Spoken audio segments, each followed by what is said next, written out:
بسم الله الرحمن الرحيم. الحمد لله والصلاة والسلام على رسوله الكريم. أما بعد أيها الأحبة، السلام عليكم ورحمة الله وبركاته. وبعد السلام أحبتي في الله.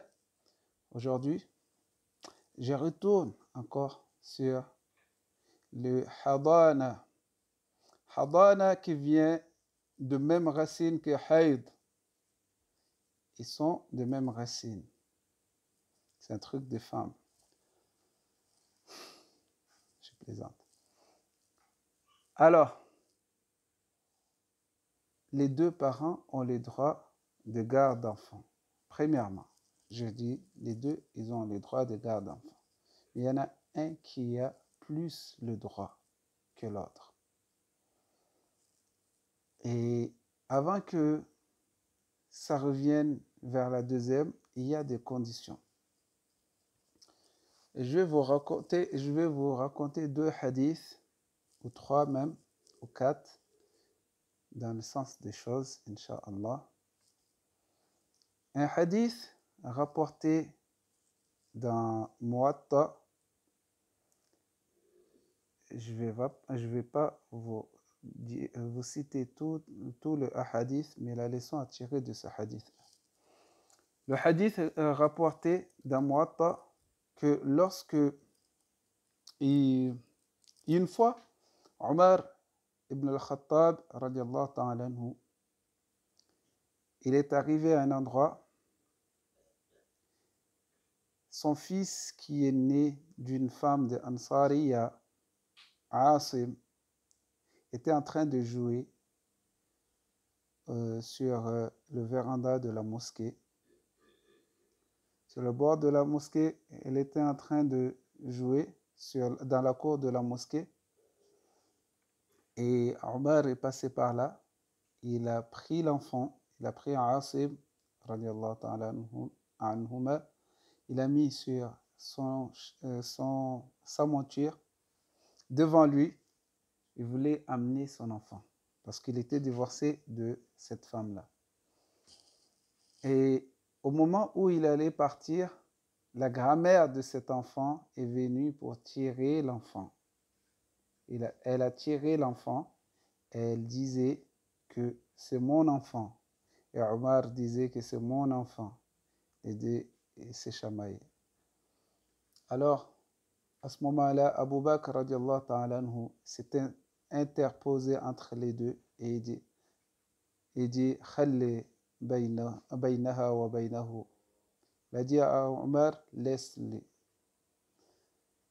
Et dans un autre endroit, il dit que laisse-le Omar parce que فإن الأم أعطف وألطف وأرحم وأحنى وأوأف, toutes les qualités de douceur, il a cité. Puis, A'taf, Altaf, Arham, tout ça, ça a le même sens.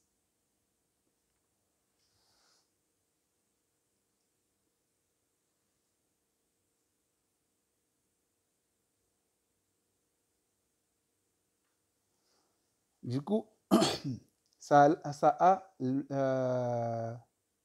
les mêmes sens, tous les mots qui a été utilisé dedans, dans le sens que elle est plus douce, elle est plus affectueuse. La mère est plus affectueuse.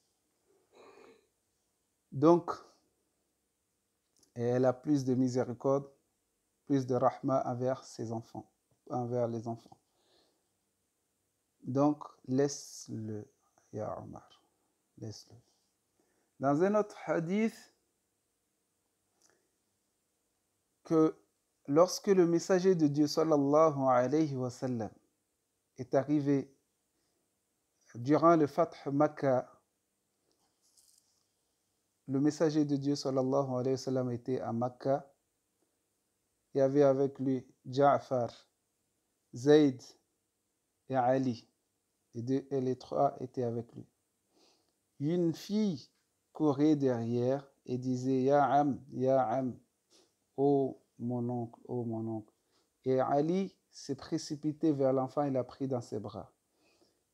Et à ce moment-là, Ja'far disait que elle doit être avec moi. Je vous raconte comme ça, mais après vous allez chercher, Inch'Allah, c'est muttafaqun alayh, le hadith. Vous pouvez le trouver dans Sahih al-Bukhari et Sahih Muslim. C'est le fils, et c'est la fille de, c'est la fille de, attendez, c'est la fille de mon oncle et sa mère est sous mon toit. Sa mère est ma femme, dans le sens que sa mère est mon épouse. C'est pas sa mère, mais sa tante est mon épouse plutôt, excusez-moi. Sa tante est mon épouse. Ali dit que c'est la fille de son oncle. Et l'autre là-bas, Zayd dit que c'est la fille de son frère. Alors, le messager de Dieu, sallallahu alayhi wa sallam, dit que la garde revient à Ja'far, car la mère a plus le droit a plus le droit sur l'enfant que le père. Hier, je vous ai fait une courte vidéo que d'autres pensaient que cette vidéo n'était pas suffisante. Parce que je n'ai pas amené toutes les preuves pour justifier ce que j'ai dit. Dans un autre hadith, j'amène que de preuves aujourd'hui. Dans un autre hadith, le messager de Dieu, sallallahu alayhi wa sallam, un homme lui a demandé qui mérite le plus ma compagnie. Il a dit ta mère. Puis qui? Ta mère. 3 fois il a posé la question et la réponse était la même. 4e fois. On n'a pas dit que le père n'a pas le droit de garde d'enfant. 4e, c'est le père. Donc, ici, déjà dans la première hadith, l'illa dans la première hadith, c'est altaf, a'taf wa altaf wa arham. Que la mère, elle a plus d'affection, plus de douceur, plus de rahma que le père. Ça, c'est la illa. Pour moi, c'est ça la illa. Et vous pouvez aussi aller voir dans Fiqh Sunnah, Inch'Allah, vous verrez ce que je suis en train de vous raconter, Inch'Allah, par la grâce de Dieu. Et si je dis que ce n'est pas moi qui le dis, mais le messager de Dieu, sallallahu alayhi wa sallam, dans le hadith qu'on avait parlé hier, qu'on avait dit hier, même le hadith qu'on a dit ici, celui de Abu Bakr et Omar, qui dit que du moment où elle ne s'est pas mariée, alors elle mérite la garde de son enfant. Elle mérite le plus la garde de l'enfant. Elle a plus le droit sur son enfant. Et aujourd'hui, si elle mérite plus la garde de l'enfant, avec le hadith qu'on a cité que Ja'far avait pris la garde, a eu la garde de l'enfant, ici c'est à cause de Khala, la sœur de la mère. Et si on regarde plus, pourquoi cela? Déjà dans le hadith, c'est cité dans le même hadith de Abu Bakr et Omar, dans la discussion, c'est cité que la mère, elle a plus d'affection. On n'a pas besoin de rajouter quoi que ce soit dedans. Mais ce qu'on veut expliquer ici, c'est que lorsque la mère n'est pas en condition, alors que les enfants ne peuvent pas encore choisir eux-mêmes, le droit ne va pas au père. Jamais le droit ira au père. le droit revient avant à la famille de la mère, c'est-à-dire la mère de la mère. Dans le, ce qui mérite le plus, c'est la mère de la mère. Si on regarde à l'héritage, ça devrait être le père qui hériterait, car c'est lui qui mérite dans la asabiya, dans le tartib de asabiya, c'est le père qui a le plus de droits sur l'enfant. Mais pourquoi dans le hadana, c'est la mère qui a plus de droits sur l'enfant que le père? À cause de l'utf, de utf et de lutf et de rahma. À cause de cela, la mère, elle a plus le droit sur l'enfant que le père. À cause de ça. Ça, c'est la illa. Pour nous, c'est ça la illa. Après, pour ceux qui disent que on ne va pas donner le choix à l'enfant par rapport si l'enfant il a grandi, on va donner lorsque l'enfant est un âge de de faire son choix, on lui donnera le choix. Soit il va chez son père ou bien chez sa mère, là où il veut. Ceux qui disent qu'on ne donnera pas le choix à l'enfant parce qu'il peut choisir celui qui va avoir, avec laquelle il peut faire des désordres dans des sens. Et je ne pense pas que c'est une raison. Je ne pense pas qu'on peut prendre cela parce que on regarde à l'époque du prophète sallallahu alayhi wa sallam, il n'y a pas un endroit où le messager de Dieu sallallahu alayhi wa sallam a dit ça, a fait cela. C'est un jugement des humains, ils font leur jugement. Ni Dieu ne l'a pas dit comme ça dans le Coran. Du coup, il n'y a pas un endroit où le messager l'a fait, ni les sahaba ne l'ont pas fait. Par rapport au fisc, tout ça là, le droit retourne toujours à la mère, même si tant que l'enfant est en âge où il doit être avec sa mère, c'est-à-dire moins de 7 ans, où il n'arrive pas encore à bien raisonner. Il y en a qui vont dire que si l'enfant arrive à s'habiller tout seul, alors la garde peut revenir,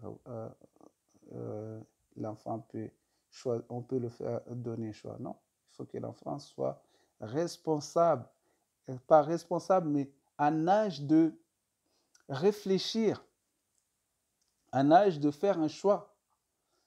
C'est l'âge où l'éducation de l'enfant il commence, pas l'éducation, mais la prière. On éduque l'enfant à faire la prière, c'est l'âge de 7 ans. C'est à cet âge-là. Mais il y a des divergences. On ne dit pas qu'il n'y a pas de divergence. On ne dit pas qu'il n'y a pas de divergence. Mais quand il y a des divergences, beaucoup de divergences, trop de divergences, alors il y a des avis parmi tous ces avis-là. C'est-à-dire que ce ne sont pas des... Mais c'est par rapport à des situations. Par rapport à des situations précises. Par exemple, si le père, lui, si le père... Non, on ne va pas parler de ça. C'est par rapport à des situations. Si la mère, par exemple, elle n'arrive pas. Elle n'arrive pas parce qu'elle n'a pas le moyen de subvenir aux besoins des enfants. Si la mère n'a pas le moyen de subvenir à l'éducation de ses enfants, alors là, la garde ne sera pas à elle. Mais le droit ne tombe pas. Son droit à elle ne tombe pas. Ça revient à sa famille, à elle, c'est-à-dire à sa mère. À la mère, si sa mère, son droit à elle ne tombe pas. Le droit de la mère ne tombe pas. Si elle veut son enfant, si elle n'est pas malade mentalement, si elle n'est pas dans l'incapacité de subvenir aux besoins de ses enfants. D'ailleurs, sur le besoin des enfants, ça c'est le père, le besoin, c'est au père de payer.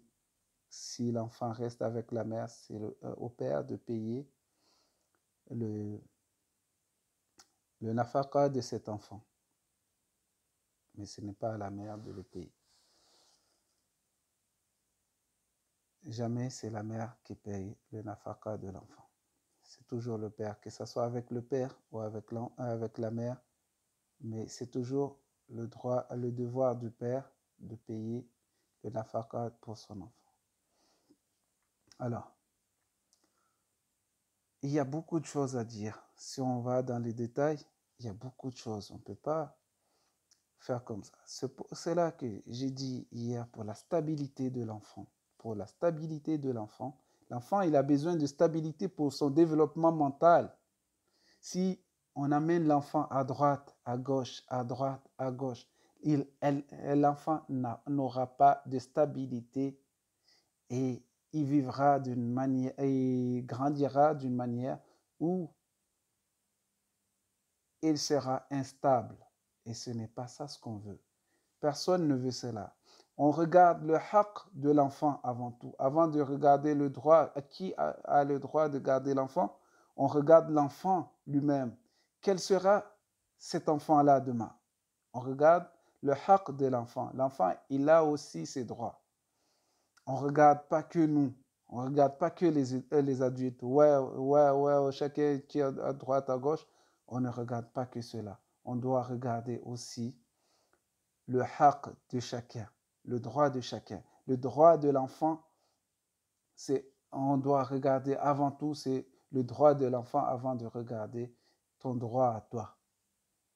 Qu'est-ce que tu vas donner à cet enfant? Quelle éducation tu donnes à cet enfant? C'est ça ce que tu dois regarder. Ce n'est pas ton droit à toi. Ton droit, on n'a rien à faire. C'est le droit de l'enfant qu'on regarde. Quel sera cet enfant-là demain si je l'amène à droite, à gauche?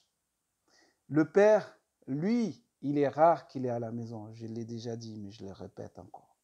Il est rare qu'il est à la maison. C'est qui va éduquer cet enfant? Si on donne le droit au père, c'est qui va éduquer? Il y en a qui vont dire, ouais, que des fois, le père, lui, il éduque mieux les enfants que la mère. Non. On peut dire que des fois, oui, la généralité n'existe pas. Mais si le messager de Dieu, sallallahu alayhi wa sallam, a donné le mérite avec qui l'enfant doit avoir plus d'affection à d'autres, plus de sahba, plus de compagnie qu'à d'autres, c'est à la mère, ce n'est pas pour rien. Ce n'est pas pour rien. Il y a toujours une raison. Ne prenez pas les choses à la légère. Ne prenez pas les choses à la légère. Tout a un, tout a une fin. Tout a une fin. Ne prenez pas les choses à la légère. Regardez où ça commence et où ça se termine. L'enfant là, il grandit aujourd'hui ici, mais demain il sera où? Avec qui sera-t-il? Ça, il faut savoir. Quel serait cet enfant-là demain? Quel homme serait-il? Est-ce que tu aurais aimé être comme cet enfant-là, d'aller à droite, à gauche, ou tu aurais aimé être à un seul endroit? Réfléchis avant d'agir, avant de faire quoi que ce soit. Réfléchis, regarde ta vie à toi. Est-ce que tu aurais aimé être à la place de cet enfant-là que tu amènes à droite, à gauche, si c'était toi qui amenais l'enfant à droite, à gauche? C'est pour cela que j'ai dit, l'enfant doit rester avec sa mère. C'est pour cela que j'ai dit, même si elle s'est mariée, on cherche une autre solution, mais le père n'éduque pas. Un père, il est rare qu'il est à la maison. Qui va éduquer ton enfant? Tu crois que tu vas l'amener à droite, à gauche? Il a besoin d'aller à l'école. L'enfant a besoin d'aller à l'école. L'enfant a besoin de jouer. Et quand tu vas aller travailler, tu vas amener l'enfant parce qu'il n'y a personne pour garder ton enfant. Parce que c'est cela. Alors que la mère, elle trouve toujours une solution pour garder ses enfants. Même quand elle travaille, elle est toujours là pour ses enfants. Le père, lui, non. Il n'est pas pareil. Ce n'est pas pareil. Et on est des humains, on est des hommes. Moi, le premier. On fait des erreurs. Et les erreurs, c'est en faisant les erreurs qu'on apprend. Wassalamu alaikum wa rahmatullahi wa barakatuh. Qu'Allah nous récompense. Qu'Allah nous guide dans le droit chemin.